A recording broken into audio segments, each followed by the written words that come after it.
Welcome to Hooked on Film, brought to you by Event Cinemas. This week we're reviewing Lone Survivor, Nebraska, and local short film Revive.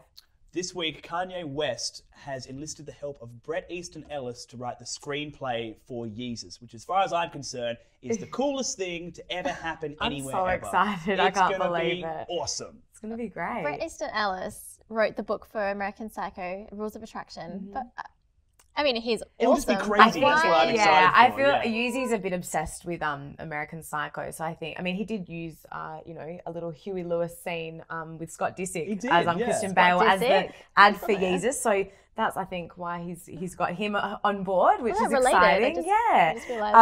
But I think that, Yeezy's onto something because he's, doing what Beyonce's done now with the whole, use of narrative, they're bringing back the Michael Jackson Thriller thing. It's good. It's cool to see. Yeah. I'm excited, very excited to see it. I think he's really onto something. It's the beginning, I think.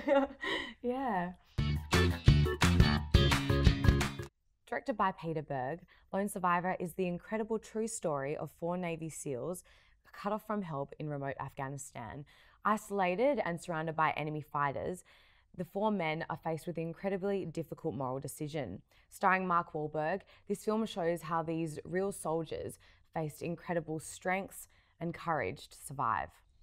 It is really violent. It is. Yeah, it is. That's not an understatement at all. There is this one scene in particular where these men have been attacked and they're rolling backwards down the hill and they're smashing into trees and rocks, and the sound design is really heightened. It's so intense. Yeah, they've actually been nominated for sound editing and mixing for the Oscars, which is pretty cool. I don't really have that much of a problem watching film violence. I never have, but this, like the injuries that these men sustain, it can be pretty hard to watch. I really couldn't watch it. I really can't handle gore. Like I sat there with my hands over my eyes for most of it, I have to say. I'm just going to be honest. The thing I want to say is a lot of people find this really cheesy and very Hollywood and things, but I didn't mind it because actually looking at what occurred, that's what happened. These men did face these incredible obstacles and they overcame them. And so I didn't mind the fact that it was a bit cheesy because that's what happened. Yeah, exactly. Yeah, some of the moments are pretty contrived though. Yeah. Like really Hollywood, like agenda pushing. I mean, the use of heroes like David Bowie, like a ballad. Yeah, of okay, I'll give you the heroes one. And even like the slow motion shooting for me was a little bit like we don't need to be dictated like that. We don't need to be told how to feel. It's enough. But there are some nice, raw, and quite visceral moments. Like there's this one scene where these men are standing around and they have to make this really, really like important decision that affects their lives and the rest of the film.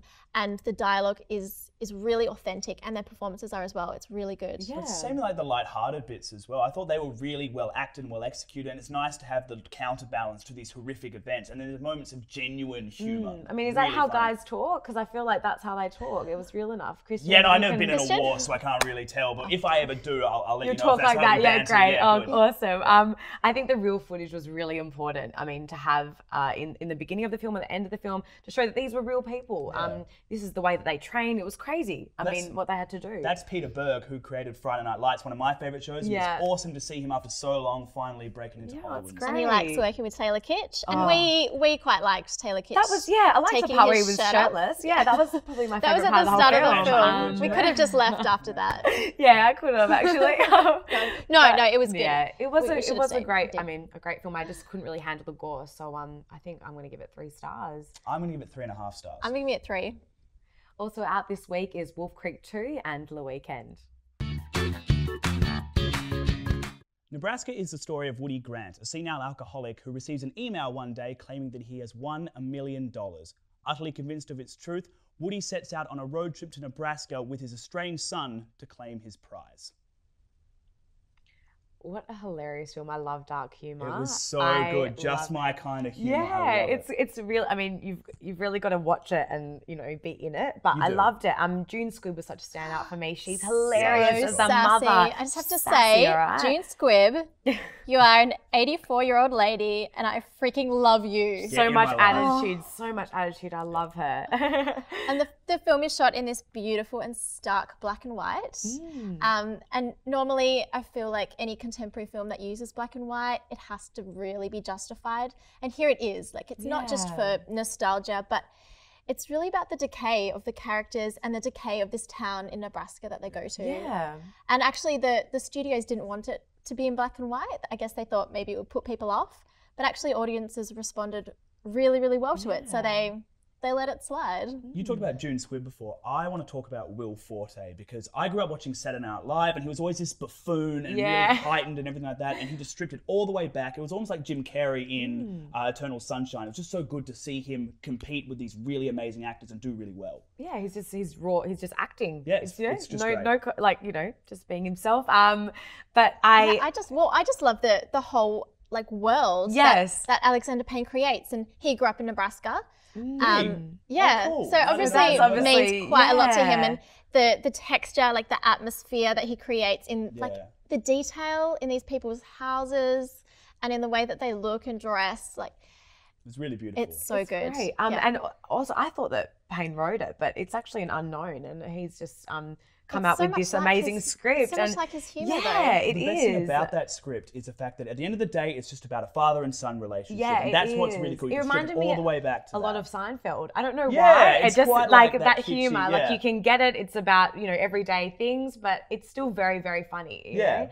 No, I agree with that absolutely. Absolutely. And also I like the fact that the script, it moves along very well, but it's still very slow paced. And I think one thing I would implore everyone is, if you don't like a slow burn, please stick with it, because it does pay off and it does actually give you all the laughs you need at the end. The end is just fantastic. Oh, the ending's the best part, I think. Yeah, it's awesome. Yeah, 4.5 stars from me. Yeah, I'm going to give it 4 stars. I'm going to give it 4.5 as well as Claire. Awesome. It is time to draw our weekly competition. Let's see who wins. Let's see. I love presenting this box to you. Oh, thank you. And the winner is Ajubile Lam. Oh. You have won a double pass to Event Cinema. Congratulations. Congrats. Also, guys, local film news. These final hours, the trailer's officially been released. I know it was leaked earlier, but now it's out for everyone to see. It's so exciting for Perth because, it's good. It was filmed here and there's a lot of Perth actors in the film. I was an extra in it myself. You might see me in a bikini running around in a party scene. Stardom right That's here. All I want to see. Good. Yeah. Guys, way to fame. Just, put a bikini on. So yeah, it's exciting to see that. Definitely check out the trailer.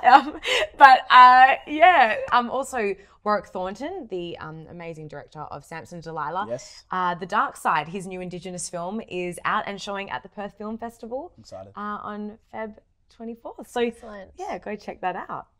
The only short film from WA to be a finalist in the 2013 Trop Fest Festival was Revive.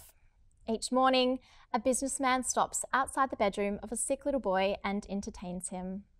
The film, with its heartwarming sincerity, won the People's Choice Award, and it is simply about someone trying to bring a bit of joy to another person's life.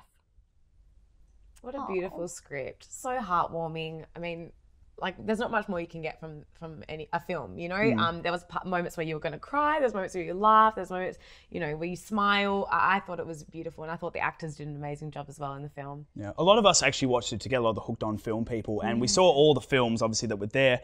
And the thing I like most about Revive, it was a very complete film. And I'm really big on that when I watch short films. It needs a beginning, middle, end, structure. Yeah. And a lot of the films, I don't think quite achieved as much as they might like, but this one definitely did. And I think that's such an amazing thing to be able to do in a short film. Also, it looks really beautiful. It was shot in Fremantle on the great streets near the prison, and cinematography is beautiful. There's this amazing contrast with the colour palette.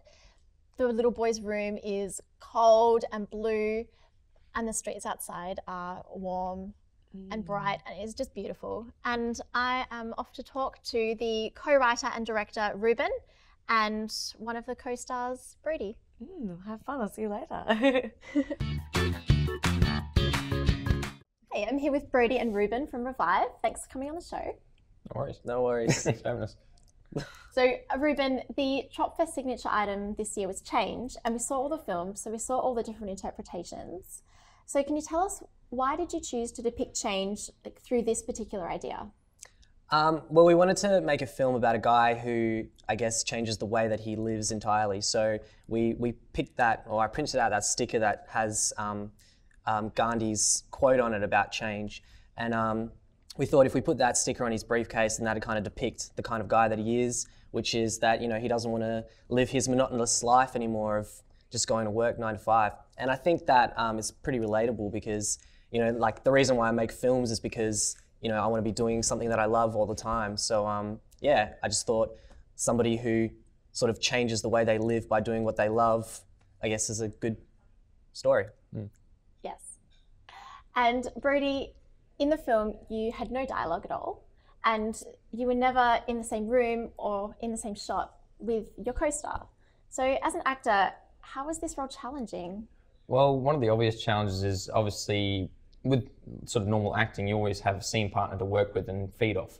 But in this case, obviously that wasn't the case. So I had to use a lot of imagination, so imagination more so than usual, and just kind of picture someone else, if not the boy, sitting there in front of me, and to do these things and act towards him. But mainly with the street stuff, when I was doing all this crazy stuff and just jumping around and all that, because I'm like a theatre actor, so I just like to project and do all sorts of stuff towards the general area in front of me. So I think doing that part was a little more simple. But yeah, it was a bit of a challenge, but it was good fun. Yeah. And the film did win the People's Choice Award, so congratulations on that. Yes. So in terms of viewers, why do you think the film and its narrative really stood out to people? Well, like I said, I think it's quite relatable because, you know, people don't want to do what they do for the rest of their lives if they don't love doing it. And so, yeah, it kind of really touched people's hearts, I guess. And also, the other writer and producer of the film, Che Ryan, he really wanted to make a film with a happy ending because he was so sick of seeing so many award-winning films that were really depressing. So I think, you know, there are films with happy endings, but I think people weren't really expecting it to go that way. So I guess it made people happy. Yeah, hopefully. Made a lot of people happy, I think. Yeah, we hope so, after the tears. Yeah. Well, congratulations on the film, and thanks again for coming on the show. It's lovely to have you. No worries. Thank you. Thanks. We're here in the Gold Class Lounge to play the usual Hooked On Film game. Now on Team 1 over here, we have Elouise and Ruben. On Team 2, Brodie and Clare. Now this game we're going to play today, we're going to have 3 actors and you have to match 3 random facts to that actor. We're going to start with Team 1. Guys, are you ready? Yep. All right, your actors are Kevin Spacey, Bette Davis, and Anthony Hopkins. And here are your 3 facts. The first fact is, after learning their brother-in-law was a recovering alcoholic, they sent him several cases of liquor as a wedding present. One of these actors was shipped off to military school after burning down their sister's treehouse. Oh. And the third actor had early ambitions of being a concert pianist. Jesus. There you go. Wow. Your time starts now. Okay. What do you think? Well, Anthony Hopkins is kind of a crazy dude. Yeah. So I was thinking I'm maybe feeling he like it's burnt down his sister's treehouse. I think he's a bit of a, like, you know, a wild one. So yeah, I reckon that's good. Let's swap that. All right. What about Bette Davis? Bette Davis. I feel like she's the concert pianist. Do you reckon? But then I feel like it's too obvious. Yeah, because then that one's just stuck at the top there. Maybe I think that's that one. I think she gave the alcohol. I think she's a bit of a like. She's a bit of an alco. She was. Or is she? Is she dead? Yeah. From alcoholism? Is that what you're trying to say? That makes it awkward now, thanks. Yeah. Jesus. She's dead, people. I think it was noticed from that. cancer. Come on, man. Gotta be better than Yeah, that. girls don't go to military Cancer. school. Can you get cancer from drinking too much alcohol? Is that a thing? All right, so that's it? I think is so. this us? Is this it? Okay. I'm stressing. Do you think he's actually good at piano? To be a concert. You have 30 seconds. I don't know if we should swap these. No. Should we just leave it? I think yeah. I think You this got is it? it. Okay, lock it in, Eddie. Okay, let's have a look. Oh my god, I'm really. You got 2 out of 3 right. How is that even possible? We did it! It was Kevin Spacey who was shipped off to military I school. knew it. I told you to. Unfortunately, it was Bette Davis who you're correct with about the brother-in-law, Oh, she's a the cases little- of alcohol, she's and then cheeky. finally we had Anthony Hopkins who had early ambitions of being a concert I knew we pianist. should have swapped that. Okay, now moving on to Team 2. Your 3 actors, guys, are Hugo Weaving, Glenn Close, and Scarlett Johansson. And your 3 facts are, one of these actors is an avid dog lover who used to write a blog called Lively Licks. The second is, Second is, one of these actors recorded an album comprised entirely of Tom Waits covers. And the third is, suffers from epileptic seizures and consequently has never had a driver's license. Your time starts now. Okay. I know Scarlett recorded the album of Tom Waits covers. Cool, so that was easy. That's one down. Who has epilepsy and who has a blog called Lively Licks? That's an interesting name for a blog, if I do say so. Hugo Weaving is Glenn Close. I feel like maybe. He's never had a driver's license. Why do I get the feeling that Hugo Weaving doesn't drive? I don't know why that's a thing, but that means Glenn Close has Lively Licks. It sounds about right, doesn't it? An avid dog lover. Actually, it could work. Look, she was in 101 Dalmatians. What's this? But she was an though. avid dog killer in that. That's avid dog lover. Wearer. It's a bit of a, yeah. Oh, so maybe she has epilepsy. But Got 30 seconds. I feel like I've heard that Hugo Weaving. Oh man, I don't know. I'm really stressed. That one? Epileptic seizures. Maybe Glenn Close wanted to be in 101 Dalmatians because she could be around lots of dogs. That'd be a good excuse. When the second one, she loves them, supposedly. Oh, really? When she's in jail. Do you think maybe that? Do you think that's right? Do you think we should leave it? Sure, go. Okay. Lock it in. Lock it in, Eddie. They are all correct. Every single one. Yeah. Nailed it. Hugo Weaving does not have a driver's license. Glenn Close loves dogs, and Scarlett Johansson correct the entire cover album of Tom Waits. So the winners are Team 2. Congratulations. No need for a tiebreaker. But thank you for watching, everyone, and we'll see you next week for Hooked on Film. Thanks. Thank you.